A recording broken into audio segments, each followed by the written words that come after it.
Hello, everybody, and welcome to another episode of the Business Origin Story podcast. I am your host, Drew Mitchell, and with me today, I have a special guest, Lisa of Rehburg, a life insurance settlements. And why don't you go ahead and introduce yourself, Lisa? Thanks a lot for having me, Drew.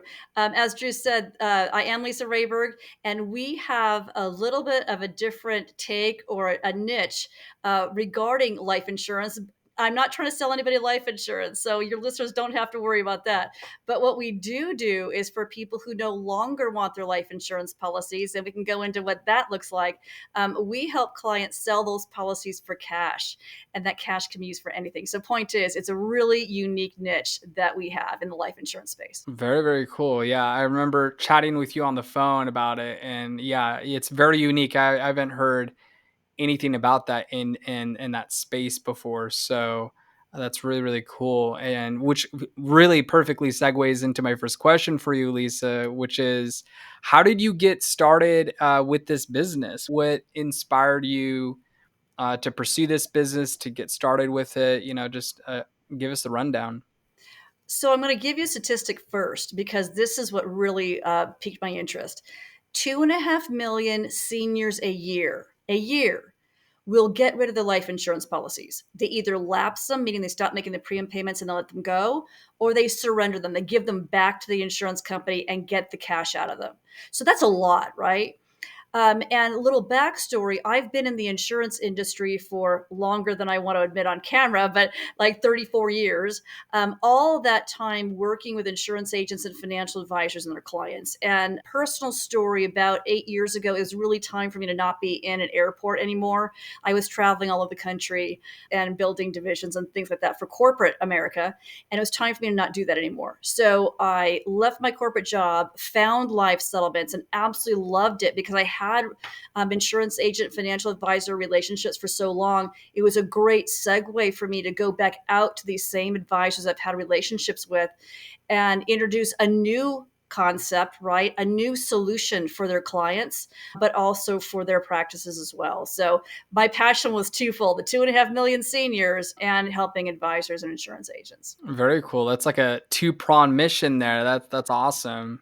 That's awesome. Definitely creating a win-win. Mhm. Give us kind of go a little bit more into that if you don't mind. Like what was it like when you started your business, and what was it like getting the first few clients with that?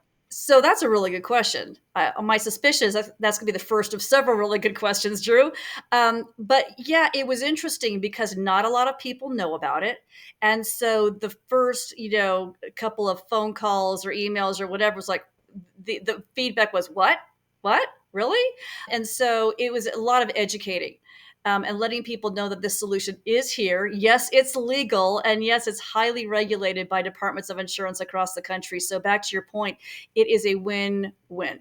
Love it. I love it. And so the other question I wanted to ask you is, what strategies did you use to build your business and build those relationships? Fortunately, I had some relationships already from my years of being in corporate, but still, our solution's not perfect for everybody. And so it still took time to once again educate people that this is here. And by the way, we don't just work with financial advisors and insurance agents today, but that kind of goes around and segues back to your point that that's where I started. And still, a lot of our business comes from insurance agents and financial advisors as I've been able to do podcasts like this, right? And I do a lot of public speaking and once again, education, education, education. But it has transitioned as well into people that are looking for paying for assisted living or memory care. It has transitioned into maybe some nonprofits that have donors that don't want their life insurance policy anymore. So we're here once again to help clients sell their policy for cash. And the buyers, we're on team client. I'm at what's called life settlements broker. We're on team client to market their policy to get the most amount of money that we possibly can. But the buyers are purchasing these policies for an investment, and they tend to be mutual funds and hedge funds and a lot of high net worth capital. Very interesting. That's really interesting how you were able to, when you started and now you're finding other use cases, for doing these settlements, like you mentioned memory care. And that's really cool that you're able to grow that business to be able to serve even more people. And because it's a really good thing that you're doing, because a lot of people, once they stick with their plan, right, they just kind of stick with it, and then they don't know all their options. Right. So that's really good that you are out there educating people, doing the public speaking and all that to let people know the options that they're not aware of. Because back to your point, to give you some perspective, remember I talked about the 2.5 million seniors get rid of their policies every year? Here's a really stunning statistic. Last year, only about 3,200, a little bit over 3,200 seniors sold their policy. So it's a really super big gap. And I'm not saying all 2.5 million could have, right? But I am saying an awful lot more than about 3,200 could have. They just didn't know, and their advisors didn't know. And so that's why, once again, I'm so pleased and privileged to be here, just to let people know this is a thing. That's really cool, and that is quite the crazy crazy statistic, and then I wanted to ask you, just diving a little bit deeper here, talking about your personal journey with your business. What was a pivotal moment or turning point when you started it that made you like really, go on this mission of education and to grow your business? What, maybe jump into the deep end of the pool? Is that what you're asking? Yeah, that's a great way to phrase it. It's pretty much what I did. It's really interesting that you say that. When I left corporate, I did the whole, T square on the yellow legal pad of paper, looking at what do I love to do. And I, once again, love to educate and love to work with, insurance agents and brokers. What can I do that's different? Because I just didn't want to go out into the market with, Medicare, annuities, or whatever, life insurance, things that have already been there. So for me, that was the catalyst. I literally ran across an article that my husband read, and he says, Lisa, take a look at this. And so I read it, thought, aha, because, and of course, did a lot more research to make sure it was legal and everything else, which of course it was, and regulated. But point is that was the aha moment, because this is my thought process, that our population is aging. Like, I'm 28 in my head, but I just mentioned I've been in the insurance industry for 33, 34, 35 years, somewhere around there. And so we're aging, and our population is aging. So I thought, this is great, because this market can continue to grow as we get older. And I wanted something that I could do for the rest of my life. I mean, I can see myself being 75, 80 years old still doing this, because I just absolutely love it. It is so much fun to call a client the way I did this morning and say, the $150,000 wire transfer just went out. You should have it today. That's cool. Yeah, I'm sure that's a great feeling too for you, Yeah. hearing their reaction once they receive that wire transfer. Yeah, absolutely, right? That, that's a game changer for people. What we do is we produce found money from an asset that clients don't know they have. They do not know their life insurance policy is an asset, including term policies. And so we're here to just get clients more money when they're going to get rid of them. What I'm not here to do is to talk somebody out of their life insurance policy. No, if they want it for their beneficiaries, they can keep it, they can afford it. That's what they should do. Absolutely.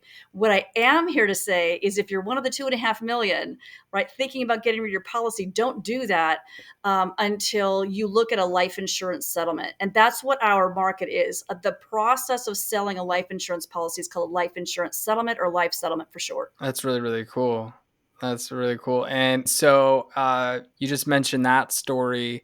Could you share another story that comes to mind of how you were able to help a senior who's looking to get out of their settlement, and they, just like a really cool story that comes to mind, and how you were to help them? Right. So we just closed on a client's policy, $150,000 policy. He's 88 years old. The premiums are $1,500 a quarter, so $6,000 a year. The policy was for his wife. He lost his wife about a year ago, and so he's sitting here going, "Do I really need to pay $6,000 a year for this policy?" Here, he talked to his son, who is the new beneficiary, and said, "Hey, do you want to pay the premium?" And the son says, "No, no, no, I don't." So there was no what we call cash in the policy. It was a permanent policy for insurance geeks out there. It was universal life, and there was no cash inside the policy. So literally, his option was going to be walking with nothing. And so our job as life settlements brokers is to market a client's policy. I think I mentioned that, to get the most amount of money. The opening offer on his policy was $10,000. And by the time we were done, it was $45,000. So that just makes me feel really good, right? Client's going to have zero, and now there's $45,000. Yeah, yeah, that's a good chunk of change right there too. And it and Surprise! to, Yeah, yeah, and to your point, it's great because they can use that towards, whatever they want, anything. and yeah. Yeah. When you sell your car, right, you get that lump sum of money. You can use it for anything. It's the same thing going around the world cruise. Pay for home care, pay to age and play, right? Supplements retirement, donate to nonprofit, your favorite nonprofit. It doesn't matter. Do whatever you want with it that you want.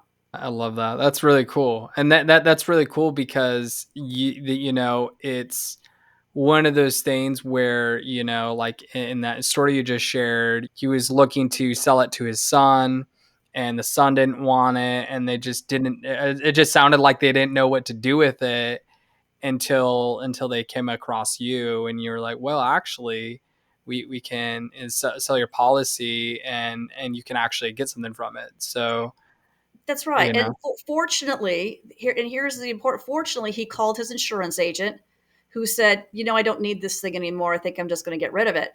And it's the insurance agent that had called me.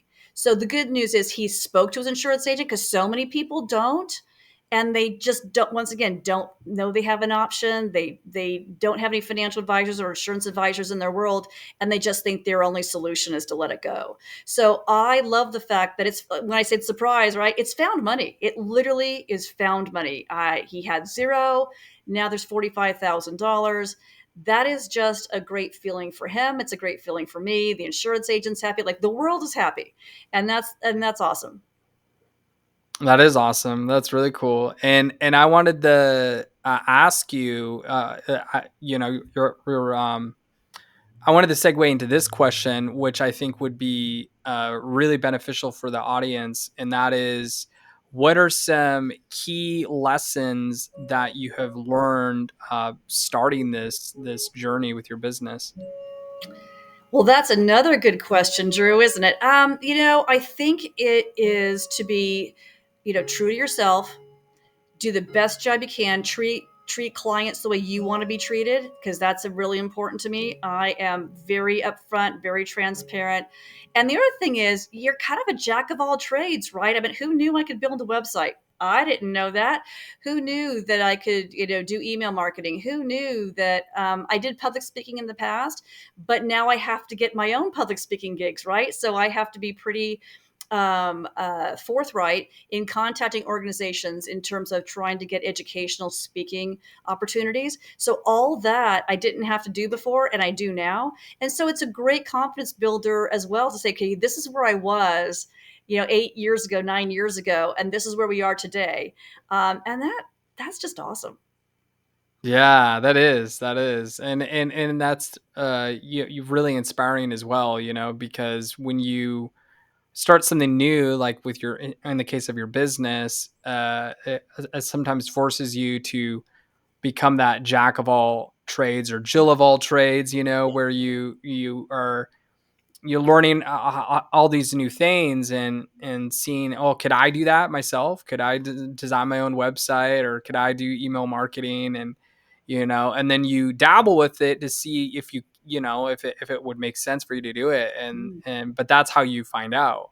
So that's really cool that you're able to you weren't afraid to try those things and see if it would you could do that. Well, that's true. And then, posting on Facebook and posting on LinkedIn and posting on Alignable. And I've started when I do email campaigns, I'll put a little video in there, which I've never done before. So there's all these, like, we grow, right? And back to your point, it literally is jumping into the deep end of the pool. And that is really how it happened. Where I researched it and I said, okay, you can only research so much and just go. And so that's what I did. That is so true. That is so true. Yeah, you can only research so much and intellectualize so much, and at some point you just need to go all in. Right. So that's beautiful. That's beautiful. And then the other that actually segues perfectly into my next question, which is, what keeps you motivated every day with your business? Oh, just having that conversation with clients, the wire transfers on the way or the check is in FedEx. I mean that just is the ultimate, right? Smiling from ear to ear. And we had a $400,000 check go out last week. And I mean, sometimes they're smaller, right? Because the policies are smaller or whatever it happens to be. Sometimes they're $5,000 checks, but they're still $5,000 or $400,000 the client did not have before. That's just so satisfying. It makes me just you can just see I'm just beaming from ear to ear just thinking about it. It's awesome. Yeah, that is really cool. That would be awesome to hear the reactions or see the reactions if you're on Zoom Yeah, or in person. I'm sure that is just fantastic, and I definitely could see how that would make it well, not only worthwhile, but I could see how that would keep you motivated to keep going. You know, absolutely. Let's help the next client and the next client and the next client. yeah, absolutely. And so getting a little bit more personal, how do you balance your personal life with your business? What are some ways that you do that? That's once again, it's another good question. I'm really fortunate because I work out of my home bluntly because I just don't, there's no we have clients all over the country, right? So I don't need a storefront. And that is really, really helpful because my husband's significantly older than I am. And so it's a great way for me to kind of monitor, what he's doing and take care of him, but also take care of clients. And so I have a work-life balance in that I work around kind of his schedule. And here's what I mean by that. I'm working at 6 a.m., but that's fine because he's not a morning person, so he doesn't want to talk to me anyway at 6 a.m. Nice. But I try to draw boundaries that, around the end of the day, around 5:15, now it's my time to, right, be that's family time. Now it's not hard and fast. Like if a client needs me, like last night I was talking to an insurance agent who needed me to call him at 6, no problem. But we don't have any emergencies in our world that it's 11 o'clock at night and I need to pick that up, right? Pick up the Mm, phone.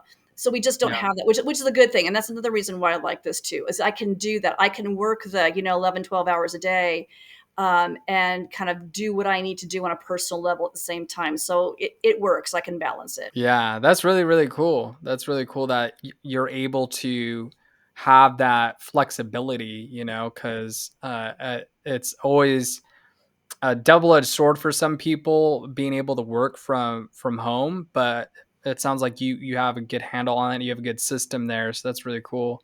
And I've done it in the And past too. I'm sorry, when I was in corporate, I've done it in the past. So it's not anything new for me. And like I said, we can take care of clients nationwide and delighted to do it. love it. I love it. And then I also wanted to segue into asking you. So outside of your business, what do you like to do for fun? This is fun. Nice. My dad was the same way. Like, he was all in business, and it was his hobby. The same thing. It's pretty much the same thing for me. But you are right. There are weekends. So my husband and I do like to travel. So this allows me to work while we're traveling. So I can pick up voicemails and emails and do what I need to do, and that's a good thing. Don't get me wrong. It's not like we're traveling 6 months out of the year. We're not. But it allows us to take vacations and be together, and I can still serve clients, and that's really awesome for me. And I just put her in the garden as well on the weekends. Hey, I like it. I There like it it. is. That's super cool. That's super cool. And then I just wanted to, before we wrap on out of here, I wanted to ask you, what do you have in store for the future with your business? It's interesting. So for me, I'm thinking about growing me. And what I mean by that is trying new things, trying marketing different ways. because that's going to be good for me personally, right? And I believe it's going to help expand my reach just to educate as many people as possible, because once again, so many people have no idea that we're here. So I'm just trying new and different things, like that video I was telling you about, the short videos in my email marketing, because sometimes people don't want to read an email. Maybe a 1 minute video is going to be easier for them to see that content, right? Or maybe a 1 minute clip on LinkedIn is easier information for someone to absorb. So I'm trying to find ways to meet people where they are, right, and communicate with them the way they want to be communicated with. So just trying different things, and it's worked, so far, and we'll keep doing that. Very, very awesome. Yeah, that's great that you are focusing on that, because I feel like the educational aspect of it is huge, and it really benefits people, and making informed decisions. So that's beautiful that that's your focus for the future, because I definitely can see how that's just gonna. It's definitely the long game, but it will definitely pay off for sure. And then that leads me to my final question for you, which is, so what's like one takeaway or something that you would like to leave the audience that they should know about your business or about the industry? We touched on a lot of it, but just know that this is legal. I'm regulated by the Department of Insurance for whatever state you're in.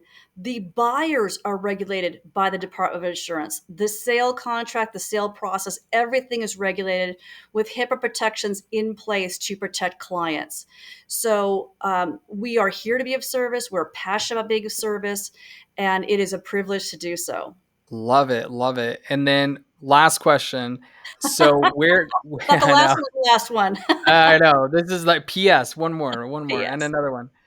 So my final question is, where can people find you online, or what's the best way to get in touch with you? So my website is rehberglifesettlements.com, and Rehberg is Rehb as in boy, Urg. You can just Google Lisa Rehberg and I'm going to come up, right? There's not that many Rehbergs in the internet world, but Rehberg Life Settlements is the website. My phone number is 714 area code 349 7981. And my email is lrayberg@aol.com. I know AOL, but I've had it for 30 years. Or if somebody wants to type more letters, it could be Lisa at rayberglifesettlements.com, one of the two. Love it. I love it. That is very informative, and I appreciate you sharing all that. And feel free, if you know anyone who's is looking to get rid of their policy or transition out, definitely hit up Lisa, learn more about what she does, visit her website. And I appreciate you coming on and sharing about your business. Not only do I think it's awesome what you're doing, but I think it's awesome that you love so much what you're doing as well. So thank you. Can you tell I'm passionate about it? Yes, absolutely. I love it. I love it. Yeah, definitely. Definitely. So I appreciate you again hopping on here, and thank you everyone who is tuning in or has tuned in and to this awesome episode of the Business Origins Story podcast. Thank you again for tuning in, and as always, stay classy.